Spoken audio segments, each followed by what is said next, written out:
Hello, everyone. Welcome to another Tuesday night Eventide patrons only stream. Hi there, I'm Jason Bowman, the creator of Eventide and Pathfinder, yada yada yada. You know all this already. How's everybody doing here this fine Tuesday afternoon, evening, I guess now. I suppose it is 7 o'clock. Folks, today I am excited to chat with all of you about a handful of developments. Nothing earth-shattering,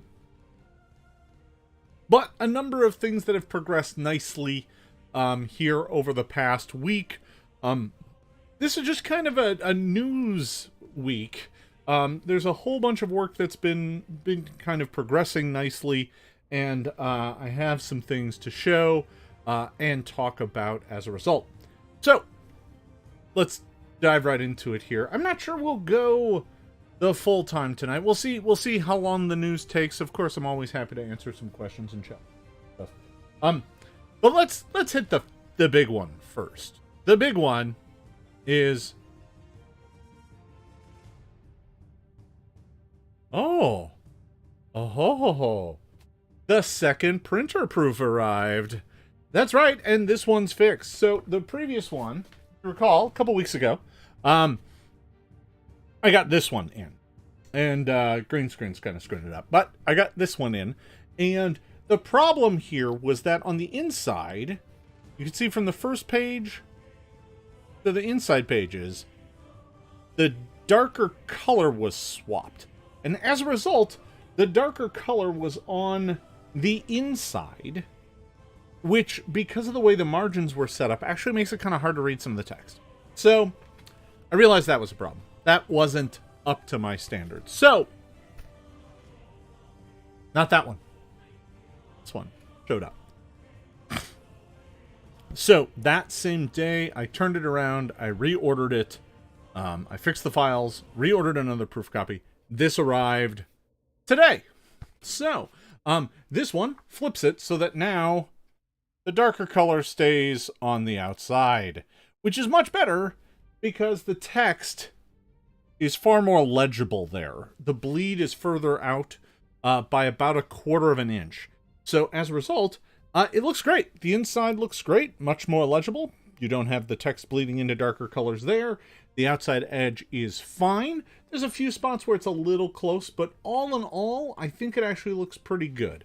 I think it's pretty legible. There's it could maybe be a hair tighter, but it's nothing I'm going to hold up production for at this point. I'm not going to do another proof print. Although it does make me think that perhaps with the second one, and if I compile all these, I might shift it just about another 1/8 of an inch, just to give myself a little bit more clearance. But this is done. So done that I'm going to post a link to it and allow you all to buy it. That's how done it is. I'm even going to give it to you at a discount because I'm excited and I want it to go out. So I'm going to go ahead and grab that link right now.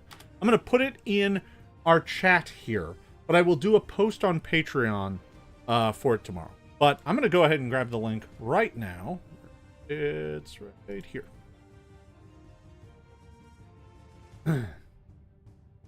And here it is. The print edition is normally $15. That's $5 more than the PDF. I do have a thing where folks can buy the PDF and the print edition for just $20. But PDF's $10, print edition's $15. This, to my patrons, is only $10. So the link is right there. You can use that right now. I will also post it up in the Patreon tomorrow.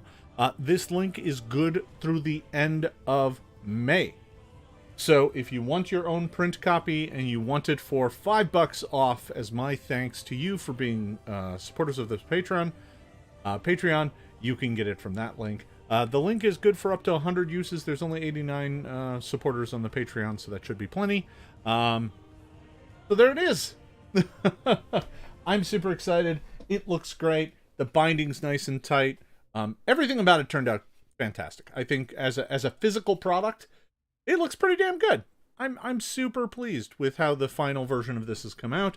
I think the text in here, the layout looks great. I'm happy. I really am. There's nothing about this that I think is not meeting my expectations, which is pretty good. It's a pretty good feeling. So this is the pro level kind of quality that I want to be able to deliver.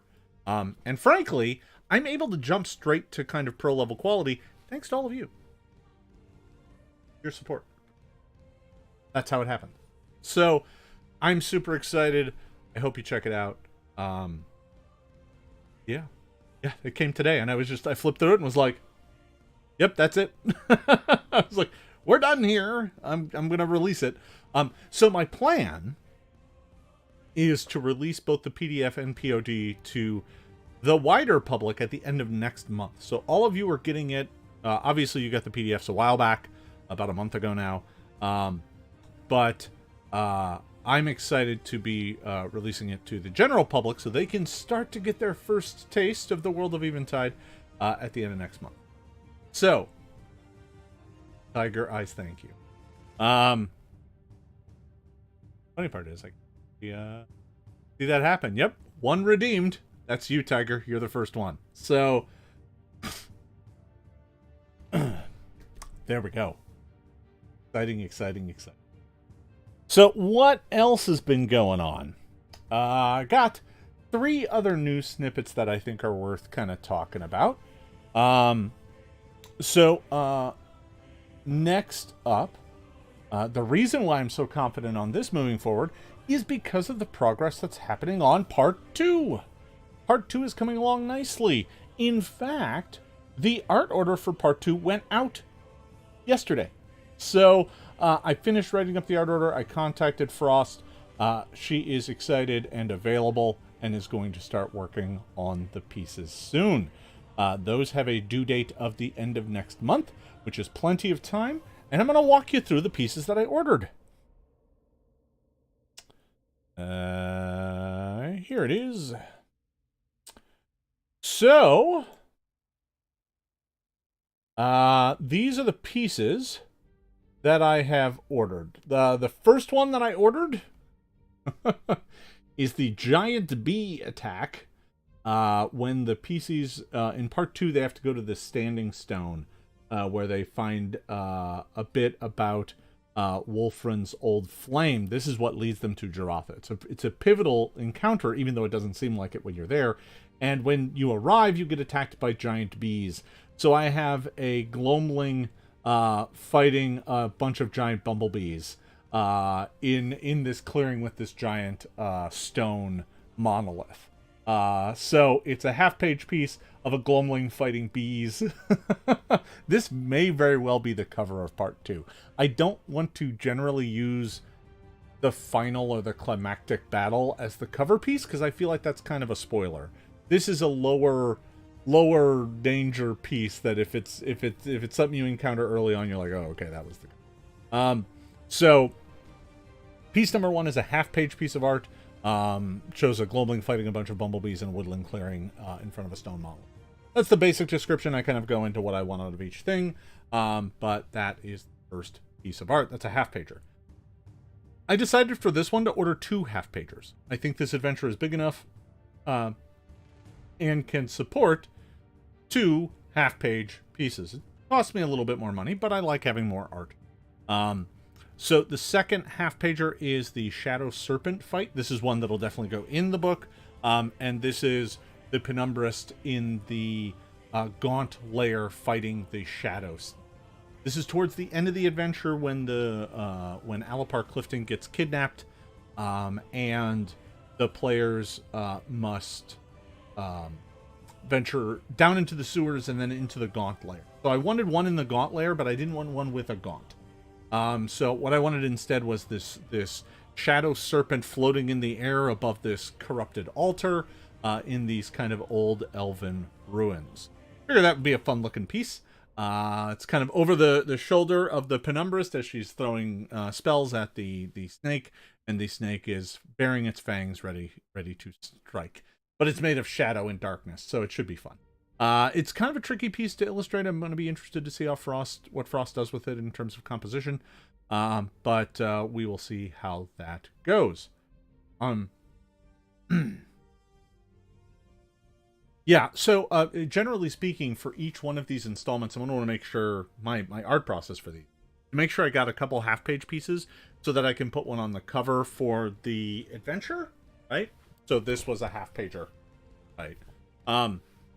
And then once I compile them all into one book, I have a full-page piece that Frost did for these. Maybe I had Hallett do it. Yeah, I had Hallett do of the full page. So I have a full page cover for the final adventure when I combine them all.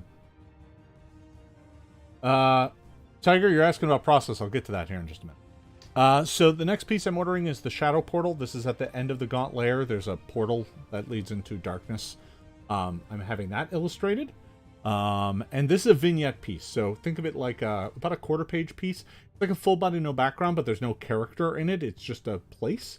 So it has like this crack of shadow and a bit of the cave behind it, right? Give it some.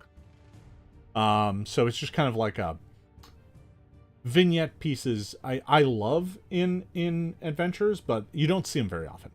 They're great pieces to be able to show the players and be like, this is what you see, right? So there's that. I'm getting a bunch of headshots for this one. As a matter of fact, I'm getting 4 headshots for this piece, and then 3 spot illos as well. So I'm ordering more individual color pieces of art this time around, and I was able to do that because I had the whole adventure tech. Or at least I had most of it. I had some outlining bits here toward the end that are still being finished. I'll get to that.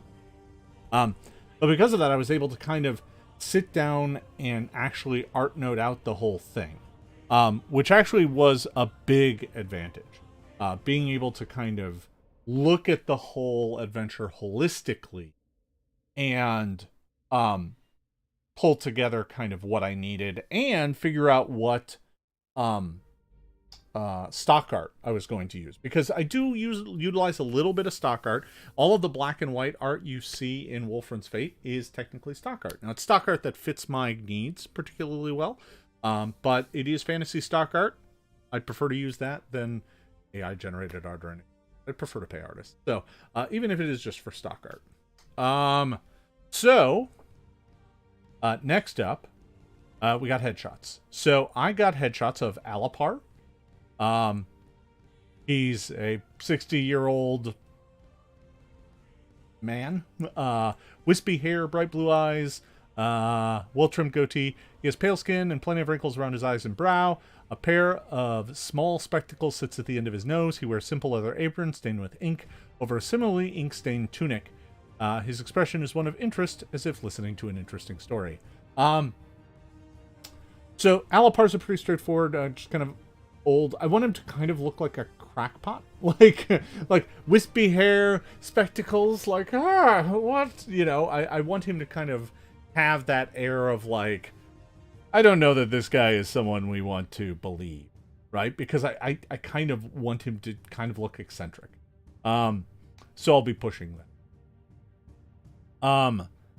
Yeah, I don't have a problem with stock art. I think if it fits and it works for the thing that you are doing, then it's perfect. And the stock art kit that I found actually, like, it was on drive-thru, and I bought a giant bundle that had kind of all of the work from this one artist. Because it's all of a style and it all works pretty well. So that's Alapar. Hadram. This is a headshot of a human man. He's about 30 years old, has dark brown hair, brown eyes, no facial hair, and a Persian complexion.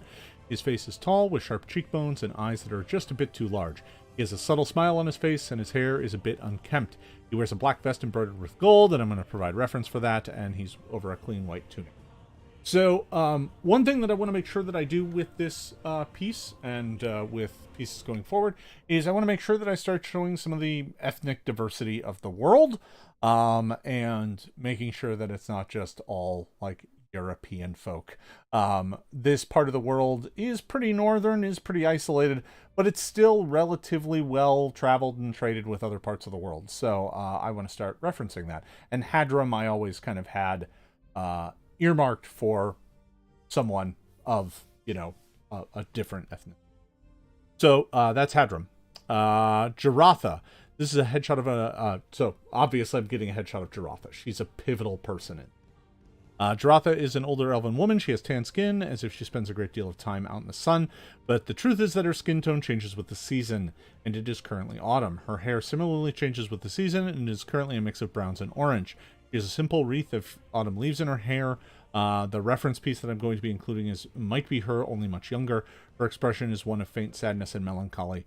She wears a leather apron over a simple handspun cotton blouse. You'll notice I'm not giving much description below, like, the shoulders, because these are headshots, right? I'm not doing full bodies, so I don't have to worry about what kind of boots they're wearing and they're carrying. So, I do have a reference for the embroidered gold vest. I wonder if I can show that. I bet you I can. Show you some of the stuff I'm sending around for, let's see. Let me grab image. Vest. Pretty sure I can find it easily.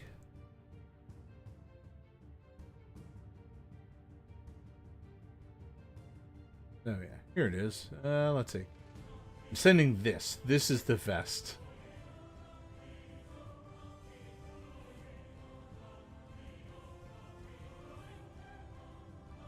That's kind of what I'm going for Hadron. That was the look that I found that I think I like. So we'll play around with that. For Gerotha, I'm going to be sending...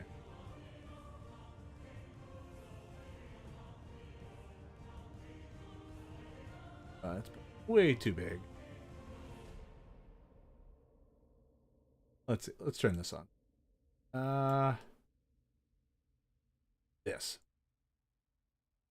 This is a piece that I own, actually. This was a piece for the original Eventide project. This is a Senesar elf. So I'll be sending that along for Gerotha. That is not Gerotha. That's a different character. But character's name is Leylinia. Okay, so there's that. Next headshot I'm ordering is Radolin Trevere. This image is a headshot of a black middle-aged human man. He has warm brown skin, emerald eyes, and a well-trimmed black beard with streaks of white. He is bald, but wears a thin golden circlet, in the center of which there's a tiny golden leaf inlaid with emeralds. He is wearing a rich green velvet doublet with gold embroidery that looks like leaf patterns matching the circlet. Radolin is a powerful nobleman who owns a vast logging business. His expression should be smug with a hint of a smile. So again, Radolin, I really wanted to stress with this character one of kind of wealth. He should look rich. Unlike all the other characters who are wearing kind of simple tunics and leather aprons and ink-stained shirts and stuff like that, Radolin's the one that has, like, gold inlaid, threaded tunics and a circlet and jewelry, and is obviously quite well. So that's Radolin Trevere. That is one of the council members of the town. Yeah, well, he runs a logging consortium of gemwood. So, yeah, it's a thing. I need to make sure that the leaf pattern matches the leaf pattern from the gemwood book. I'm going to make sure I get that note in here.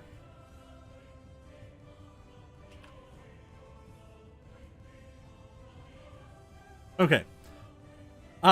Next, I have 3 spot images. Gemwood book. This is the book Beyond the Gemwood. That is the thing you are searching for at the end of the adventure.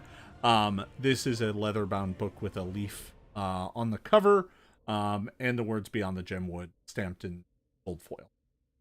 Pretty straightforward there.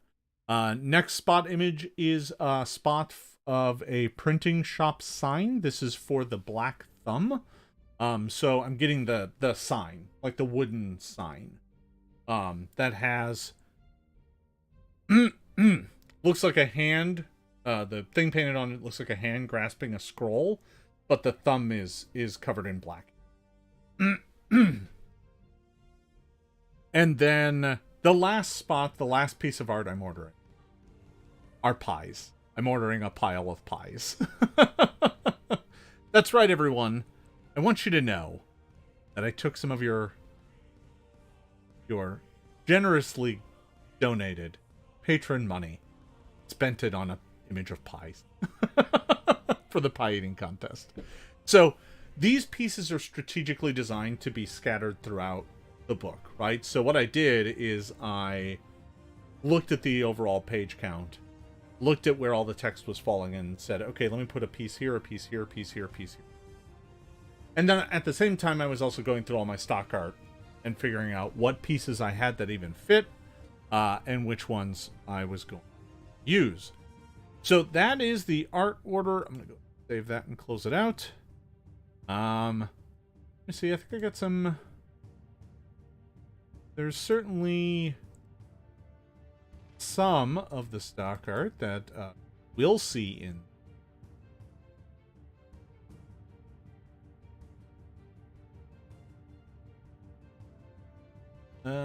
But I can't open any of it because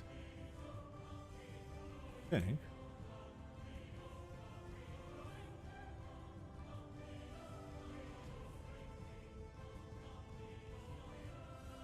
because it's all TIFFs and I can't open TIFFs in. So I'll have to convert some of it, but there's some fun pieces in there that I think are going to work out rather well. Including I got, a giant frog for the sewer, and I've got a book, and a weird dagger, and a boiling coal. All sorts of stuff that makes in the context, right? When you get to the teetering tower, you can meet the crow that lives there, whose name is Vok. And so there happened to be a stock image of a crow familiar, so I'm going to put it in. The stock art is always stuff that I will cut if I use it to help balance out page when I'm doing layout, so that pages flow nicely and things start and end at the right pages. But it's also one of those things where if I'm running tight on space, that's the first go. So I do think this adventure is going to be longer than the other. I think it's currently at the manuscript, which is not 100% done. Is currently sitting at 25,000 words. By the time I'm done, it's probably going to be closer to 30. So this one's going to be a longer adventure than part 1. Part 1 was 32 pages. I have a sneaking suspicion part 2 is probably going to be closer to 40. That's fine. For print on demand, it doesn't matter. As long as I increase my page count in 4s. So, actually, I think for this, because I'm not doing staple bond, I only need that's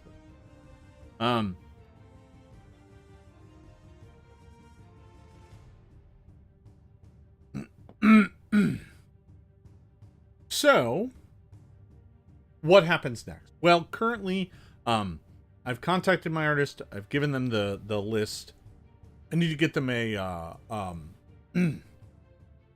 contract, which will be something I do maybe tonight or tomorrow, and that'll get them started.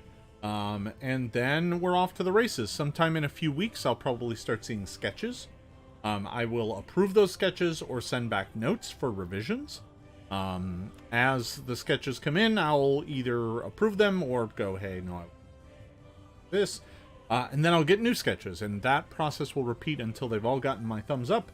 And then they go into finals. And oftentimes, even once I get the finals back, I can still be like, hey, can you tweak this or this? This color didn't come out the way I quite want. So there's always things that can be done there. There are changes that I can make on my side of things too. Doing color correction is something that I'm now actually quite good at. So can adjust some things there if they quite the way I want.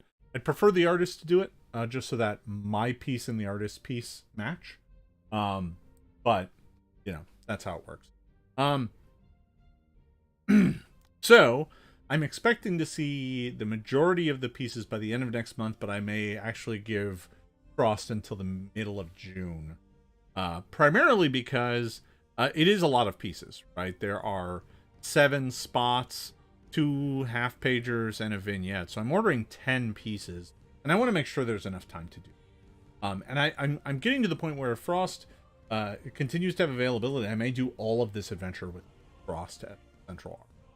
plus a bit of stock art here and there. So there's that. That's another piece of good news. The third piece of good news is the development of Part 2 is coming along swimmingly. I made very good progress on it. I'm not done, but it's getting there. So part of this is me wanting to release Part 1 and having Part 2 well in the can before Part 1 comes out. Because that then buys me enough time to get Part 3 finished. And Part 4 underway. Right? I don't mind if these things have a few months between drops, but I don't want it to be like 6 months. That's way too long. So my goal here is to get Part 1 out, then have Part 2 come out, preferably right around Gen Con, and then have Part 3 come out in the fall, and Part 4 come out in the winter for the public. For all of you, you'll get them much sooner. So Part 2 you will get significantly sooner. So that's kind of where I'm at. That's how those things are progressing. Now, along similar veins, we had a very good discussion on Saturday with I had a very good chat with Lord and Master tier patrons about the penumbrist and what direction I was going to take that. Work on that hasn't quite started yet. I want to get Part 2 finished through revision.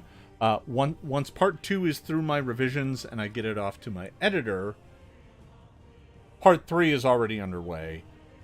That is the window where I'll go in and massage the penumbrist. And I think that's also the window where I'll release the player's guide to all of you, at least in a draft form. Won't be the finished version, but it'll be a draft that'll allow you to use.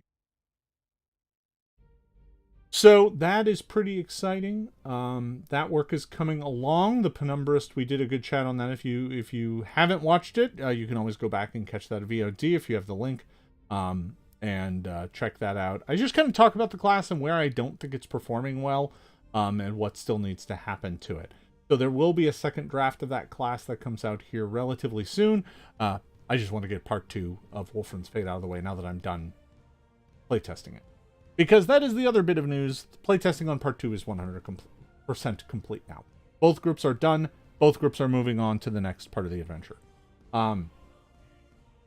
So, there's that.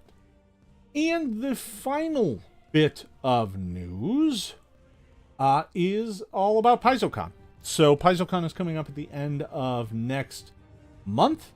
That is right towards the end of May. It's that Memorial Day weekend. Paizocon is all virtual this year. We're not having an in-person Paizocon. We tried that last year. It didn't really work too well. It wasn't terrible or anything. It just there wasn't a lot of staff there, and as a result, the attendance was. So we're going back to a virtual Paizocon this year, at least for the foreseeable future, until things even out a bit more. As a result, I'm going to run some games. So if you are planning on buying a ticket for virtual Paizocon, you can get in on the lottery games. Now, lottery games are in the list with all the other games. The difference is, once the lottery closes, the actual seats will be randomly assigned to people who have signed up for the event. So, it is a lottery game. But I am doing an Eventide game. I am going to be running Wolfram's Fate. I'm going to run part 1 for one group. We won't get through the whole thing. We'll probably only get through a chunk of it. But that is perfectly fine. I think that'll be a lot of fun. I highly recommend that all of you attempt to get a play in. I may, in the future, offer up some opportunities for patrons to get a chance to experience at least the intro scenario with me as well through other means, because I realize this is pretty limited. But I am going to be running it at Paizocon. That should be a lot of fun. So that event is already in the Warhorn. So if you have signed up for Paizocon, you can go into the Warhorn and search for Wolfram's Fate, and you should find it. It is, I believe, happening on Monday, like noon to 4. Is when we will be playing. It's Monday noon to 4. So there's that. I am also running a Hope Finder game on Saturday from noon to 4. So for those of you who like them some Hope Finder, that'll be happening as well. Been a week of juggling both of these projects. The backer kit emails and surveys went out to everybody yesterday on Hope Finder, and I already have 2/3 of them back, so that's great. That means things are coming together nicely. For those of you who missed out on the Hope Finder Kickstarter, there is a pre-order store which allows you to basically get the base game for the same price as the game. That is open right now. You can find the link over on my social media. You can also find the link directly to the Warhorn events on my social media. I posted them today on both my Facebook fan page and on Twitter. I'm going to go ahead and grab those. I'll throw them in the chat right now. Have them here. Come here, you. Okay. So this is the Hope Finder game. That's the Hope Finder game. And then this is Wolfran's Fate. So, yep, Wolfran's Fate only currently has 6 players in the hopper, which means right now all of them would get a seat. And Hope Finder only has 4 players max, and all 4 seats are currently occupied. But again, this is a lottery game, so if there are 5 people, 1 of them will not get a seat. If there are 6, 2 will not get a seat, etc., etc., but it's chosen random. So, that is that. All of that is all set up, so you have the links to that.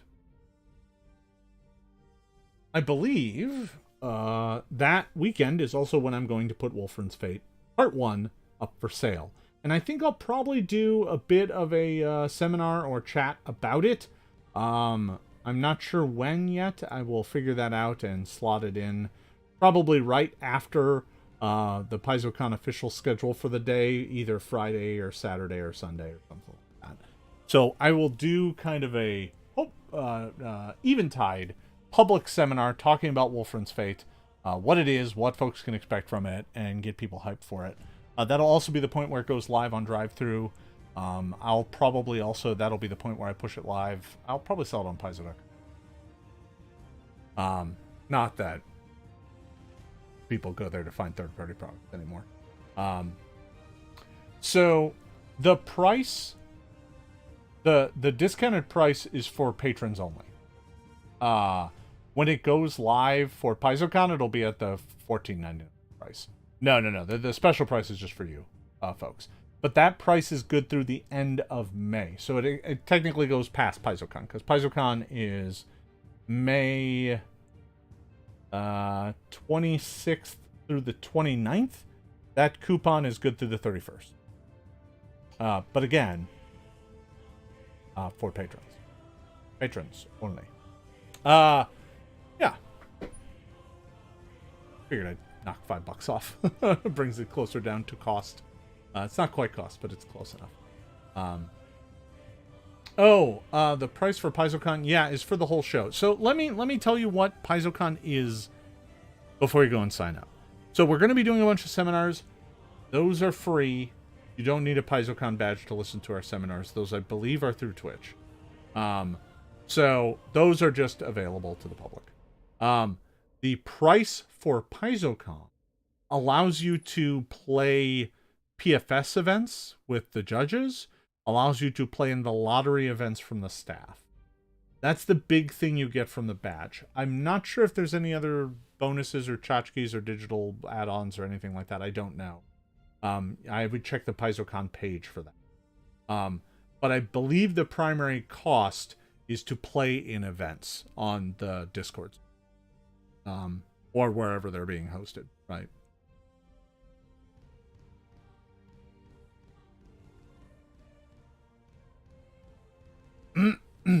Oh, you're wondering what the price is.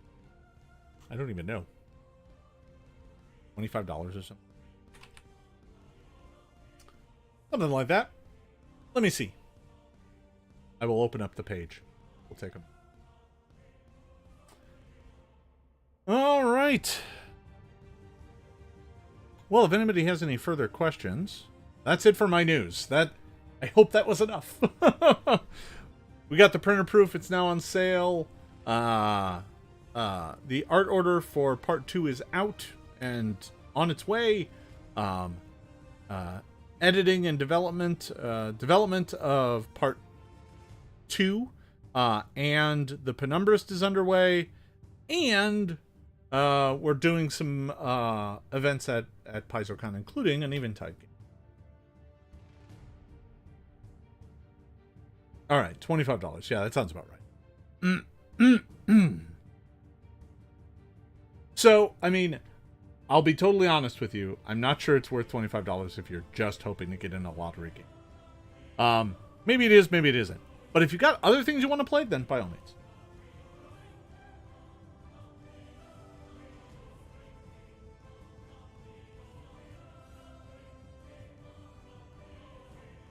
Yes. Yeah, it's $25. All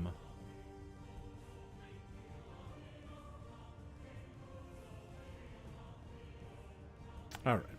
That solves that. Okay. So, folks, I see now that 3 of you have ordered copies. Well done, everyone. Just in case you missed it, I'm going to go ahead and put that coupon link back in here. You all got it already, so I'm sure you're fine. But there it is. This does remind me, I need to remind folks who have the discounted offer for the PDF of part 1. They should redeem those because only 2 of them have. Yeah, I mean, if you're gonna play games anyway, might as well play a game with me. So that's what we got going on here, folks. That's really kind of all I got. If anyone has any further questions, I'm happy to answer them. This week, I've got play test with my Thursday group. So I'm excited and looking forward to that. They are going to be starting their journey, so that should be fun. They will probably leave Wormbone Thursday. They're going to start the 6, 7, 8, 9 days from Wormbone to Red Thistle, making their way through the deepest, darkest parts of the Gemwood. So that should be fun. Kind of looking forward to doing the overland journey part, learning a bit about the region and place. So, that's pretty fun. That's this Thursday. Next Monday, I might move my Monday group. Both of my groups are going to miss a session over the next month or so. So I may miss the Monday. And then the Thursday group will probably happen again. And then the Monday group will happen. And then the Thursday group will miss. It's scheduling. Scheduling people is hard.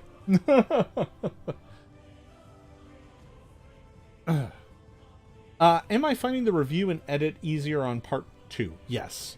And primarily because I have so much of the formatting now down. I don't have to experiment anymore. It's just like, yep, this is what it is. Done. I think the place where I will save the most time with part 2 is layout. When I take it over into InDesign, I can just go to the previous document and do the same thing. I can literally just grab the entire thing, start adding new pages to it, import the new text, and delete the old pages. So easy. It'll save me all the settings. I don't have to redo anything. It'll just go snap, snap, snap. The layout on part 1 took me a few weeks. I was learning InDesign, but I was also having to decide all of the styles. I had to pick all the colors. I had to do the page treatments. I had to create the spine design. There was a whole ton of stuff to do. I don't have to do any of that for part 2. I just get to lay the thing out again. So I'll know how to do the color correction right from the start. So it should go really well. I do think I'm going to have them second time around. All right, folks, that's all I have for folks here today. My next stream here starts in less than 20 minutes. So I want to be able to get ready for that. We're going to be killing some more zombies, so stick around. That should be a lot of fun. The next patron stream will be a week from now. I won't be doing one this weekend, so the next one will be this next week, Tuesday.